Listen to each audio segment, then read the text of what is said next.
Welcome, Warrior. Here we are on a Friday afternoon. We have a lot to review. It's been a very heavy, overwhelming kind of week. And I want to first start off with, before I start talking, because you know how it is in the Warriors. Once I get going, sometimes I just do not stop. Welcoming everybody, of course. Please check in with me so I can make sure you can see me, you can hear me. So we have a 5x5. Let's do a roll call. But I want to start with thanking you. Thank you for the wonderful donations coming in. Offers of volunteering, goods, services, everything you're doing to empower us at Lynn's Warriors, because our nonprofit, we are based on education, going into schools, going into communities, anywhere that will welcome us, places of worship, and talking about what is going on with our kids, because there is indeed a war on for our children. And with that being said, let us kick this off. And we also support survivors. We can't do any of this work. I've never been human trafficked, sex trafficked, labor trafficked, any of that.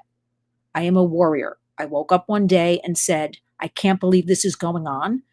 And if not me, then who will pick up the mantle? So I became immersed in this subject. I want to warn you, we are truly trying to end human trafficking. Will we ever achieve that? Trafficking, remember, we don't like that word in the Warriors. It's slavery. Slavery, the enslavement of people here in the United States. Why is this allowed? Will we truly end it? Probably not in my lifetime, your lifetime, but we're going to do everything in our power to chip away at it. And we're going to get in there and educate, intervene, and prevent new victims, perhaps your children, grandchildren. So let's get to it. A lot to cover on this Friday afternoon. Claudie's here, Lionel Nation, loud and screamingly clear, and everybody's here. OA is here. I want to start with, this is, let me just turn this fan off because it looks like I'm in a bad 1980s MTV music video with my hair blowing around, but I digress. Let's talk about the week. I want to talk about the week a little bit because of our children. How do we, and in all of this coverage I'm seeing, I'm not watching mainstream media. I'm not really watching cable TV, but we're deluged online. I am online, or I have a lot of press releases that are just coming to me one after the other. This has been a tough week. Not only did we have that arena horrific crime on that beautiful young woman getting on a train to go home after work, after serving pizza, and the end of her, okay? To be followed by, this week is also 9/11. Very heavy. As a New Yorker, I will say every year on 9/11, it begins on September 10th. I become physically ill. I get a knot in my stomach. Being here on 9/11, 24 years ago, it just keeps replaying in my mind. The night before, I distinctly remember what I was wearing and at a business meeting. I distinctly remember it rained. And then when I came out of the meeting, it was just kind of that summery smell, right? Like after a rainfall type of thing. The next morning was the most beautiful, because other people have said this. So I know I'm not just romanticizing anything. The next morning was the most beautiful sky, the color, the blue in New York. And I just remember, and then all, hell broke loose, basically. And I can still hear it. I can still smell it. I can still see the people. So I do get, and I can't imagine. So we have, if this is happening to me, one tough warrior, it's happening to others, and especially if you lost a loved one, or our NYPD or our fire department, or first responders, we've been traumatized. And then on top of it, and we got to talk about it, Charlie Kirk. What are our kids thinking? I am very concerned about this. There's not enough discussion about what our kids are thinking, because again, the video of Charlie, I mean, I saw it like when it happened, basically almost in real time online, okay? And our kids are seeing that. How are we responding to this? Because that is something, we used to say, oh, you could turn off the TV set, you can hide the newspapers. We can't do that anymore in 2025. I also think the big tech companies have a responsibility. Why are they allowing that video of Charlie to be out there for everybody? I mean, you can find things. A lot of outlets stopped it right at the moment it happened. A lot didn't, or it was shared. And kids are watching this over and over again, and they're getting traumatized, right? And now we have this kid today from the family. They're saying he's caught, he did it. So how are we talking to our kids about all of this. The only way to do it is really to sit them down. It sounds very simple. And just really let them tell you how they're feeling. I'm very concerned. I'm concerned because are we talking in the schools across the country about this? Some sort of mental health. It's a lot this week that happened, right? And I feel like this is only the beginning. A lot is simmering underneath. You can feel the energy. I feel it. I feel it. So how are we going to grab this and use it? And it's hard for me to say this as a teaching moment to toughen up our kids and to let them come to us. It is overwhelming. So if anybody has any ideas, I'd like to hear them, because what we can do is, sure, we can say, don't watch anything, but don't watch is the key word too. They will watch, right? Turn off, the internet. You're not gonna be on the device. That's well, good and fine. But this is a bigger picture that we have to really, really work on. So be very mindful if you have kids, you have grandkids, you're around kids, even though they're not saying anything. And I'm not a psychiatrist, a psychologist. Okay. I'm none of that. I am a warrior. You must open up conversation with your kids. You must talk to them. You must try to get their feelings out. And again, we've got to start weaning the kids. Look, digital, none of it. Online, not going away. We don't want it to go away, right? We're talking to each other now. But we've got to get them off the devices a little bit here, a little bit there, and get them into other activities. I hope everybody's grabbed their lunch. I am having some delicious coffee here with one of the most wonderful organizations, the Black Poster Project. You can find all this information on linswarriors.org, because they raise awareness through lives lost to addiction. And so many of our kids, when I talk about there's a well-documented youth mental health crisis, this week alone will cause that to increase, the anxiety in children, or they're just spinning out of control, or they're going to be looking at these traumatic video of Charlie over and over again, or the 9/11 videos. They weren't even born yet, most kids then. I heard an interesting fact. It was something like, I forget now, so I don't want to misquote, who was not born on 9/11 24 years ago. So not that we want to harp on it, but it is a piece of history. It is something they're seeing online or hearing about. It is trauma, I guarantee you. But I want to get back to the Black Poster Project for a second, because it's a wonderful mom, Dee Gillen, who started this along with Don Pizzolatto. You can find an interview. I've interviewed them twice already here right on the Warriors channel. Out of Dee's son falling to the greatest harm. Remember, we have algorithms here. I'm not saying certain words. She started this over the last 10 years. And it's really been heating up the last few years. Because kids are able, and this is the stuff I never understand. So whether I'm in Albany, or I'm doing interviews, or I'm in DC, I ask, so why are kids allowed to buy drugs on the internet? Do you understand that? Because I don't understand that.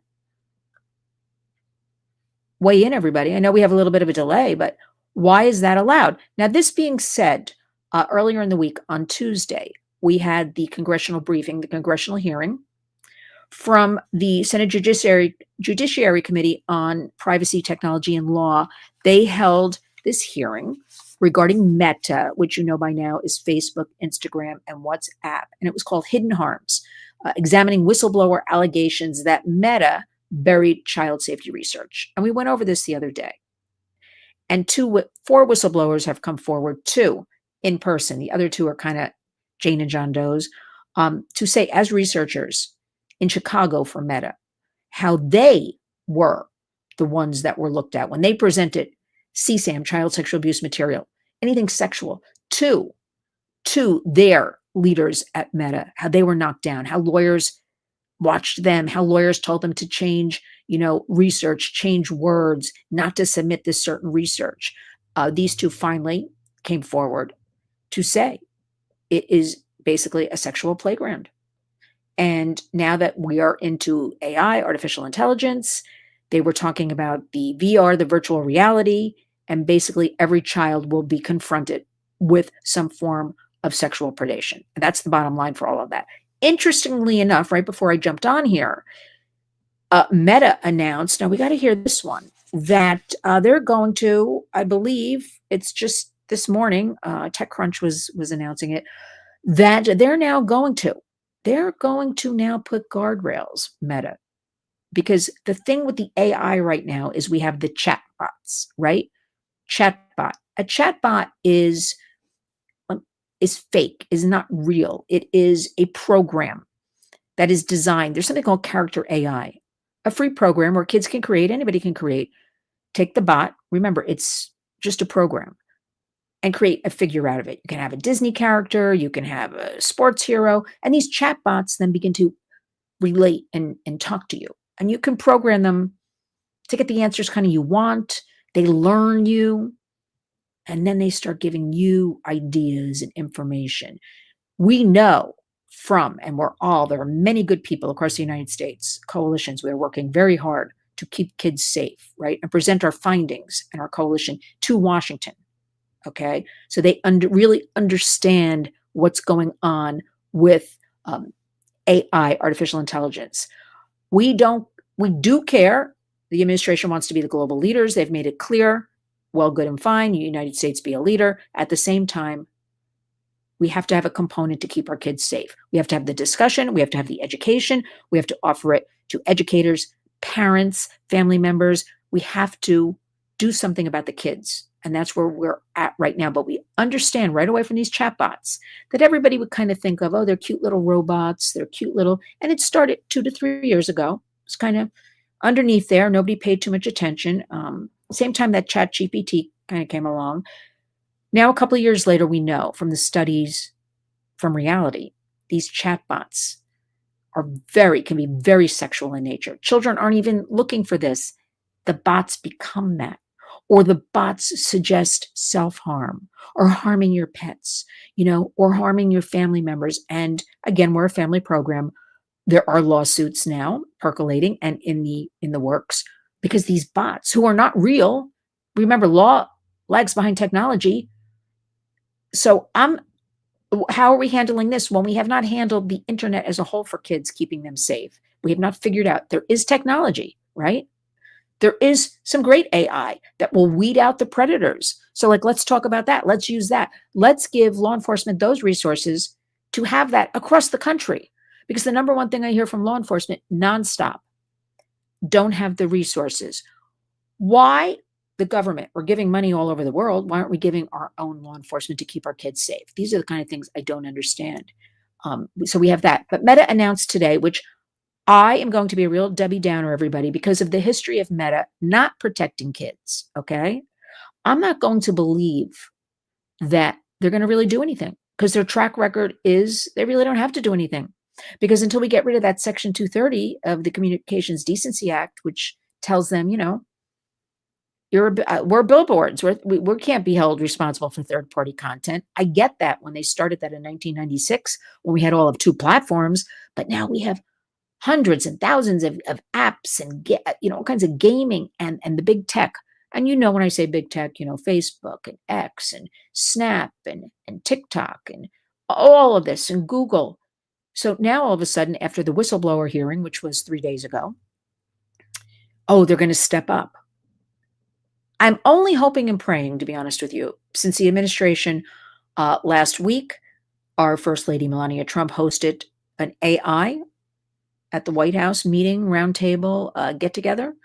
And that evening, she and the president hosted a dinner with every big tech person you can name, with the exception of Elon Musk. He was not at the table. And I'm only hoping perhaps behind the scenes, and I'll be working on this one, are they talking to them about this behind the scenes? I'll be in Washington next week. I'll have a lot more information to share with you. But right now, Meta announcing, we're going to put some more guardrails. We can't have these chatbots telling kids to harm themselves or harm their family members. Yet, I keep going back to when Mark Zuckerberg, right, CEO, founder of Meta, so they claim, Facebook at the time, had to stand up in Congress because we had everybody testifying there, and the parents were there, whose kids have ultimate harmed, drug addiction, and he was forced to turn around and apologize to them, and he did nothing. How can you do nothing after you're actually face-to-face with parents? begging. And we've had multiple marches in Washington, multiple congressional hearing, multiple this. I'm tired of it. I'm tired I have to tell you this information, but I have to.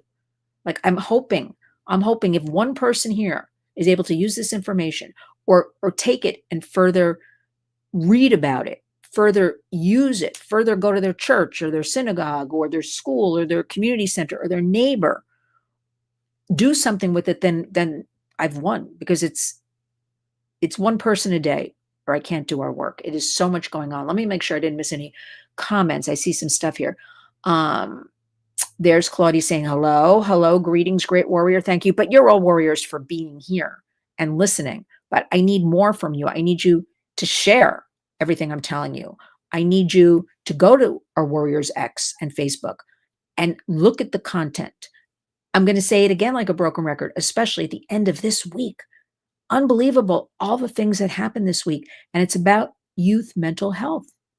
Now, we don't know anything about this.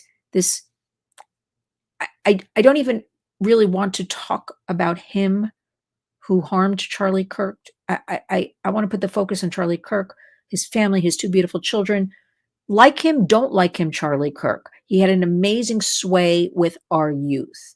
Our youth are seeking whether we have a return with the alpha generation, and those kids are young. They're like 10 to 14. It's in there somewhere, where they're going after religion. They're seeking answers. Okay.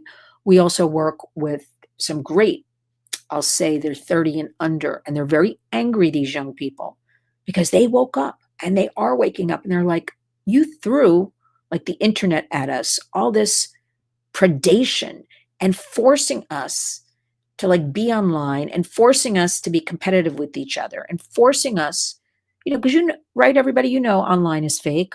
I'm here at this restaurant. I look like this. I bought this. Here's my boyfriend. Here's my girlfriend.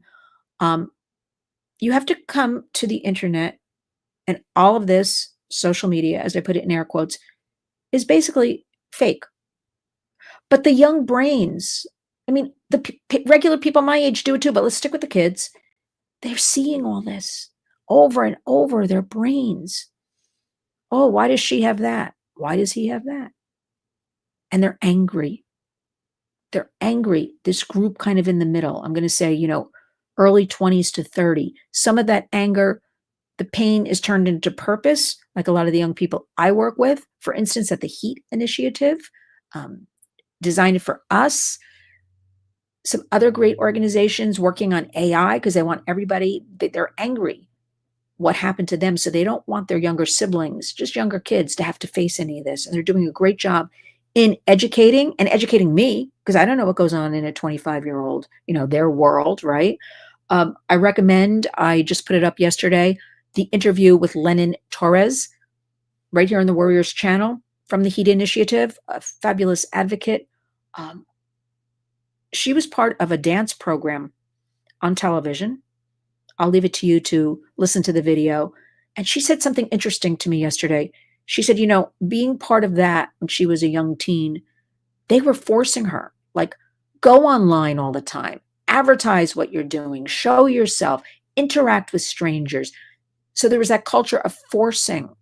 But I ask you, I don't understand, because we come from the world of put the bicycle helmet on, put the seatbelt on, don't drink, don't smoke cigarette, don't do drugs, all of that. But we don't even have about the internet and being safe, because remember, it's opening up your front door and allowing the world to come in. So we have to do something. And it was very interesting, but I commend all of you to look at that and to listen to Lennon's words, and you'll get some great information. Let me see. We have Sharon saying hello. I want to make sure I didn't skip anything. Let me see. Claudie. Destroy the innocence, Claudie says. They have okay. Okay, but you know what, Claudie? We understand there's a war on for our children. But we also have to honor our warriors. # community creates change. Why would we allow it? We have to speak up. We have to speak out. That means if you have a child, you get involved in their school. You find out, you have every right. What is the curriculum? You have every right to go in there and ask, what are you teaching about artificial intelligence? Because I'm hearing a lot of negative. Remember, there's also a lot of great AI could be a tremendous tool for tutoring, things of that nature. So let's focus on good. But you've got to get up off the chair and go out and do something. Okay. The fact all of you are here, you're doing something, you're listening to the warriors. I always have to thank our great warrior Edie, because she's always recommend everybody like the videos because it helps us. And I always forget to say it. So please like. If you're not subscribed by any chance, please subscribe. I mean, it's free. It helps our algorithms. So we need just everybody can do something little. And let me make sure I didn't miss anything else. There's tremendous, tremendous things we can do that don't cost money, but cost a little time. And that's the part in this busy world. It doesn't matter. We all have to do something in 2025. We have to, number one, know what's going on. I know I keep saying that, but people just seem to not want to, they want to complain, but they don't want to really take action. They don't really want to know what's going on. How can you not? I don't care if any of this is dark and ugly. I mean, I could go really dark and ugly. I just don't do it. Okay. It's all dark and ugly. How can anyone close their eyes and not want to say, we have to protect our precious kids? We have to intervene here. We have to do something. We have to come together. Right now, a tremendous take action. I actually heard of one group doing it, just one group, where they're coming together tonight, some Democrats and some Republicans, their parents, right? Which are so weaponized right now and divided. This group is coming together to discuss what I started saying to you. What must our kids be thinking? Can you imagine an 8-year-old seeing that Charlie Kirk video if they saw it in its entirety? And there's a weird fascination.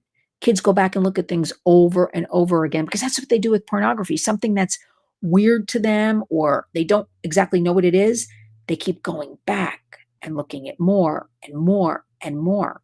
I mean, we barely talk about the internet's flooded with pornography that the algorithms are feeding our kids. Like, why is this allowed? Right? So get a little angry, get a little motivated, get a little all of this to do something. Because what we know about the kids, what do you do in society? You go after the children. You destroy those children. Everything we talk about on the warriors. It's kind of that big wheel with a lot of spokes I always tell you about. We got to focus on the issues. And if we each do one thing a day, right? You could share this discussion on your platforms today, right? Your platform, you could create a tweet, go on our X. I have a new study on there, share that. That's good enough. But everybody has to do one thing a day. Okay. But this group is getting together tonight and they're going to be talking about sharing ideas how to talk to their kids that are different ages from actually 6 to 24. So that gives me a lot of hope. If we could do more things like that, more grassroots, more little salons, little pods in the neighborhood, this would help tremendously. Or go to your schools and ask the same thing. So we have a lot of work to do. I know we can do it, but we can't have that defeatist attitude of it's done, they're going after the kids, this, that. We got to keep that warrior spirit, which is engage, educate, and empower our kids. We must really start listening to them. I know it's hard sometimes with the teenagers or kids even in college or older. We have to. They want to tell us what's going on. It might take a while to get them to open up. We have to do it. Like we have to give them a shoulder to lean on. We have to make them feel no matter what. Why aren't our kids trained? Somebody sends you a nude image. You're 10 years old. Go right away to your trusted adult, your mom, your dad, right away and say, look what I just got on my phone, my laptop. Now, that being said, I can't tell anybody when to give their child a phone, a laptop. A lot of schools make the kids work on Chromebooks, so it's already, you can take a phone away or they don't have a phone at home, but they got a Chromebook. I mean, it was just announced here in New York, Mayor Adams is going to get 350,000 new Chromebooks from the government to distribute to kids. We have a school system. We used to say in New York City, we have 1 million kids, right? Largest school district in the country. Then during COVID, it's very murky now. It's always been murky since that COVID period. Now they're saying 900,000. A lot of kids just disappeared. A lot of kids, because of the ineptitude, I will say. Um, just never came back to schools, right? There's no accounting. Who's doing the vetting, double checking, cross this, cross that. But I did see something in the 900,000, but they're giving out 350,000. But my first question was from Google. We learned during COVID when everybody were forced to do everything at home on a Chromebook. A lot of pornography was coming through. These Chromebooks were not given with any kind of guardrails, any kind of anything. And we had several parents, they helped the child set them up at a desk, at a table, walk into the kitchen to start cooking, come back, and the child's watching, pornography. And it's not the child's fault. It was served up to them because these evil people are going after our children, and we're not going to allow it. We're going to all become warriors. We're going to honor our hashtag community creates change. We're going to all do something in our own way that we can do something. I mean, this is a really tough week this week, and it's Friday, right? And I fear this is the beginning. When I put out a call to action, which is coming soon, I keep telling you, for Kids Online Safety Act, I have a meeting today in, let's see, in about 35 minutes. It's our national coalition meeting. I'm going to ask you to all sign on to it. It requires nothing except adding your name and zip code so we know where we get, warriors, supporters from different areas around the country. You have a duty. That's all it is, power in numbers. I'll be at a Senate roundtable next Thursday. I'll be expressing a lot of other issues. I'll fill you in then afterwards. Kids Online Safety Act. I'll be reminding everybody in Washington, Kids Online Safety Act. But I'll also be reminding about artificial intelligence and getting a clearer picture on what's going on with that and the administration, because we can be the global leader. I'm all for it. But let's be a global leader in child protection and show the world it can be done. I believe it can be done. And then we have the most destructive thing happening. And there was a hearing yesterday right here in the Broadway community, right? Times Square. You have all the Broadway theaters, on the side blocks in the 40s and 50s and things like that. And wouldn't you know it, that Jay-Z, the one who calls himself the self-proclaimed music mogul, or the media does, or he pays PR people to call him that. I'm not really sure what he does with his Rock Nation, frankly. Jay-Z, along with Caesars Entertainment, okay, along with SL Green Realty, which is a big commercial real estate company here in New York for decades, for years, want to have a casino in Times Square. The Broadway, it's so different now. It used to be so terrific, the Broadway streets, and you'd see, I used to have an office on 44th above the Helen Hayes Theater. It was just terrific. It was just more artsy and entertainment. And, you'd run out to go to a meeting and you'd see some actors, from a play across the street, and everybody was kind of a community. That feeling is kind of gone now, in my opinion. And they want to plop right in the middle, 44th Street and Broadway, this massive casino. And of course, the argument is, well, it's going to bring lots of jobs, lots of this. Here's the truth. A casino, which happens to be in the same neighborhood as Covenant House, which houses runaway kids, trafficked kids, right? Which we already have a problem because we know pimps and traffickers hang outside and try to get the kids, because kids are allowed to leave during the day. Certain kids, they try to pick them, scoop them up, right? It's a constant battle to keep them away from Covenant House. To put this massive structure will chase away, I believe, tourists, okay? The fight is, they'll come and spend all this money on restaurants and they'll go to theater. No, they don't. They go in a casino, you know it and I know it. They stay there all day. They're coming for that purpose, to go gambling, right?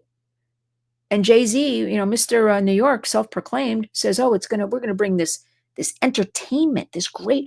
First of all, there's nothing greater than a Broadway theater and that kind of entertainment, live theater. Number one, you're not reinventing the wheel, Jay-Z. Number two, the entertainment business as a whole is a failure. None of these people can sell out their concerts. The only one I can think of is actually probably Taylor Swift, and probably Rolling Stones, and probably maybe a Bruce Springsteen. But all these other people, they come down with illnesses and all that. We know that they're not selling tickets. So that model's not working, right, of all of this. Well, so what entertainment are they putting in there? Or are they going to absorb all of these beautiful old Broadway theaters. Maybe they are, consolidate and have one theater in there, you know. But anyway, we know, here's the bottom line: casinos, gambling, tourism brings in sex tourism. We know this for a fact. People come in and out, right? A day or two and they're gone. So it's sex trafficking. We know it brings in crime because we're going to have pimps and traffickers, right? Crime. Congestion. We already have plenty of congestion here. And also, I remind you, the demand is for children. So supply and demand. Kids are going to be trafficked. And people are pushing for this. We have Covenant House. I told you about Covenant House because they're promoting this. They want it. Why would they want all of this down the street from where they're trying to protect kids? Think about that one for a minute. Why would the Broadway theater community as a whole, the union, they want this? We know why. Because they've been told. There's nothing in writing. They've been promised. Well, Covenant House, we're going to give you lots of donations. We're going to bring in a lot of money for you. Money talks, crime walks. You know that. Also, Caesars is putting up a multi-million-dollar right on 42nd Street around the corner from the casino. State-of-the-art, open 24 hours a day, 7 days a week, 365. They're proposed. I've seen the renderings, the drawings for this. It's going to be the Trans Health Center. We go back to when we started our Warriors, and I was told, so New York and California are the test ground for everything, okay? And they want to make New York City the sex tourism capital of the United States. And they're going there. And with this, he'll probably be mayor. I don't even want to say his name. You know who I'm talking about. He's all in for full decriminalization of the sex trade. Please understand that means pimps, traffickers, brothels will be legal. You just heard me say kids. Kids are the ones people want. They've become, this whole sex trade has become so normalized. People are habituated. It's whatever can get them the most, how should I put this? The next thing that can keep them excited because so much has been thrown at them and they indulge in. I'm trying to be nice because we're a family program. They want kids. Why do we want a casino? It does not belong. We're not recreating Vegas. You know, New York has lost that beautiful Broadway character. So anyway, we at the Warriors are opposed to it. And we are fighting that. And if you're anywhere in the New York area, I will have, there's a link on linswarriors.org where you can add your name and say, no, we don't want this. But remember, when we have the Broadway community themselves, we have Covenant House up in arms. They're supporting this. When kids are going to be trafficked right out of their facility, we know what's going to happen. Not to mention, it's going to bring in a lot of crime. Restaurants are not happy. No, these people are going to go in the casino and stay all day. They're not going to go to the restaurants in the neighborhoods. So we have all that going on. But I leave you with, this has been a very tough week. Let us really, I have to say, send our prayers, our love. Let's think about Charlie and his family. You know, I'm able to do it. I'm able with the Warriors. We work with Democrats. We work with Republicans. We work with anybody who's getting the job done, okay? He had a magic where he attracted youth seeking answers. He talked about his faith. He talked about being married. He talked about family.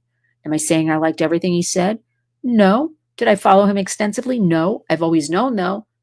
He had a tremendous power over youth, right? Our youth are calling out. They're seeking.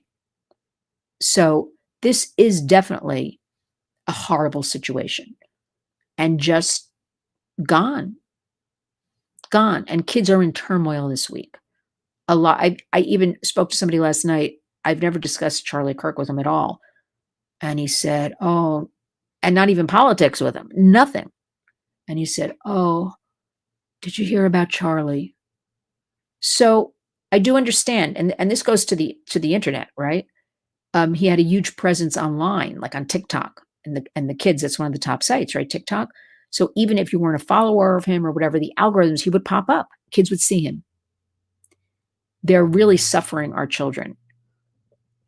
So I want everybody to understand we have meta chatbots. Talk to your kids, talk to your grandkids, because they're isolating since we came out of COVID. You may think they're safe at home because they're in their bedroom and they're quiet. or they're at the kitchen table or the family room, on the porch because they're with their device and everything's peaceful, but they're with the predators. So you have to do your job as that adult. We have to mentor better. We have to listen. We have to learn. We have to talk to the kids, give them voice, and get them off those devices. I always say start with 15 minutes a day, have a family kind of partnership. We got to do it. And we've got to make sure information you're putting out is truth and facts. Don't just because somebody has a million followers and they say something about kids or trafficking, or this one's the word I don't use starts with a P. Be very careful because that does a tremendous disservice to the warriors, those of us in the trenches, those of us really passionate and working on these issues because they have a million likes and do nothing other than talk online. And people think, well, that's great. They have a million followers, I should say, a million followers. And so I'm going to retweet them or I'm going to put them on Facebook or I'm going to just repeat verbally, this information. Be very careful about your information. Let's see. Leslie says, Charlie had core values that I have and I would expect America to have. Leslie, you would think so, right? It is, I will say, it is completely shocking that people write things online. We shouldn't be shocked, right? Taking a sip of my coffee.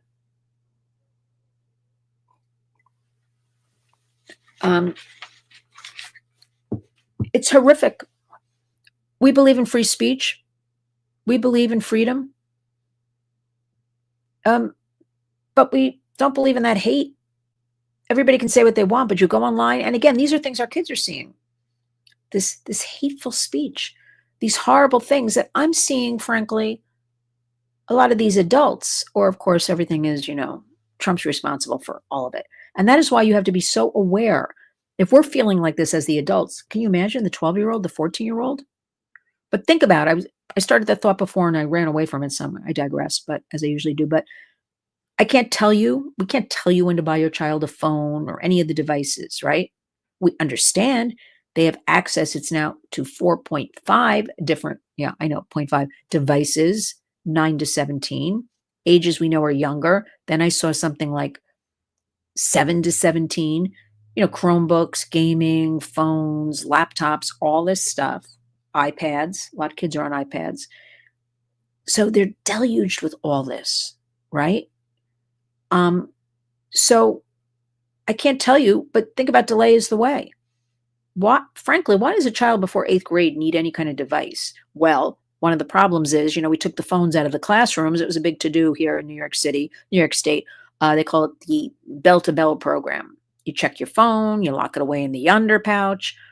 Some schools, you're going to have it at lunchtime. Okay. But I kept asking, but you're forcing the kids now to go on Chromebooks to do assignments. They can still make calls, research, do everything on that Chromebook. So what are you really doing when you think they're sitting at the desk, maybe in the back of the room, talking to a predator? Like, so where's the thread of thinking through about the complete safety? I just don't know what people are thinking. But if I'm not going to do it, I don't want you to do it. I'm not going to give in or give up and let evil win or let our precious kids be ruined for the rest of their lives. Because understand something with trafficking, and I know it's a lot I'm throwing at you, but online exploitation, real-time exploitation. People my age tell me stories about what happened to them as kids, and they still carry that trauma and tell me they have good days and bad days. All these years later, it's not like you shut it down. It's not like you save somebody. I don't like that word save. This is all very much with kids a psychological game, right? It's power. We have to do better, and we have to be more alert and have our eyes open. Edie says, students at Villanova University were speaking up for Charlie. Good. I think there will be a massive turnout. I hope the movement continues. I hope any movement that would bring kids together, young people, just as a place to be together, to talk, to brainstorm, to critically think about ideas or other ways. Like, I always want to hear what somebody else is thinking, because even if I don't like it, because usually it makes me think and something else pops into my head. It's almost like an educational thing for me. So let them talk, right? Everybody should as long as you're not like harming somebody. Let's hear what they have to say. Think about it. And you can take it or leave it, whatever. But there is no cause for this hate, this horrible hate. And this is what the kids are seeing. Court says hello. Let's see. Yes, another wonderful secret. I don't know, I don't want to even say his name. I do know all this information. And I wonder, and I shouldn't even wonder and use my brain power. When a kid who looks like he comes from a seemingly nice family, nice mom and dad, siblings, nice house, all this, right? Looks like this clean cut kid. What prompts a child, I know he's 22, to do something so violent and vicious? Why? If you don't like something, you walk away. You don't pay attention to it. But really don't get me started, because I immediately went to, where was the protection? Why weren't there drones overhead? Why, with somebody like Charlie, who did receive a lot of threats, why wasn't he wrapped in plexiglass, the bulletproof plexiglass? Um, why? Why wasn't the parking lot, behind all these buildings? Why wasn't there security interspersed out there? Why is everybody being so lax, especially after our president back in Butler? Like, I don't understand it. I don't understand. You have drones today, right? So a lot of questions. We pray for Charlie, his beautiful wife, Erica's beautiful babies. Keep an eye on your kids. Give them a hug. Start getting on board with all of this. Edie, thank you always for the likes. Urging people, like, please, on the way out. Leslie says those DOE iPads and Chromebooks are only for school websites. The iPad my daughter got at school was like that. So good, Leslie. So that, I don't know where the school is, but then they put the guardrails on and closed it up, right? But here in New York, they weren't doing that. They were just handing them straight out of the box, or in the box. So good, wherever you are, they're doing that. They're locking out all the other stuff, which we know can be done because we know a lot of people who work on it. They can only have their work program type of thing. Let's see. Casinos bring in criminals. Yes, Sharon, that's what we're fighting. I guess that's about it for now. I'm very focused all week. My whole thing was the kids. I feel like we as adults, we could really handle anything and should, but we have to mentor the kids. So think about all of this. Please, I'm urging all of you, look at our material, look at our interviews. I have a wonderful one. I just didn't post it yet. Have to label it a little bit, with two wonderful warriors, because we talk about collaboration, right? And true collaboration, I think, doesn't really happen. So I'm seeking out those now. I'm pretty good at it. Who's really doing good collaborative work that can benefit from our warriors' work. They're doing something I'm not doing, plugging in all the holes so we can really make progress. And it's happening. I started at the beginning of the year this way of thinking. It's falling into place. The interview will be up later. And it is a wonderful warrior, Tanya Gould, who is the director at the Anti-Trafficking Office for the Attorney General of Virginia. And I recently emceed their Human Trafficking Summit in Virginia. Absolutely wonderful survivor leader getting work done, okay? And then my great ally, colleague, Jacqueline Aludo, who did the most fantastic. She's a filmmaker originally, and through this film of filming about trafficking, 20 years ago almost, she formed an organization called No Trafficking Zone, and got laws changed recently in New York State, in Texas, her home base. It's about sporting events or schools. We're making these into no trafficking zones, okay? So I'll put all this in the body of the video. These are warriors doing good work. So I spoke to them yesterday, and we had a few laughs on top of everything, which is tough with everything going on. When appropriate, it's always good to laugh, right? It's therapy. But there are a lot of good people doing a lot of great work. And I want you to join me. And because you're here, you're already a warrior. Remember, honor our hashtag, community creates change, whatever that might be for you. Albert, thank you for saying my tireless efforts will bring you more warriors just by sharing your work. That's absolutely it. We want it to snowball. If one of you is watching this, that's good enough for me. If 1 million, that's better. I'll take what I can get, but you need to share, because we got to get the word out to everybody. We cannot let our kids have criminals controlling them and getting them to do things that we can't even imagine as the adults. So with that, If I don't jump on over the weekend, have a great weekend ahead. Be safe, stay strong, always follow the warriors. And remember, and I say this and I mean it because I do it every day and it is empowering. When you wake up each and every day, go out and be a warrior. Thanks, everybody.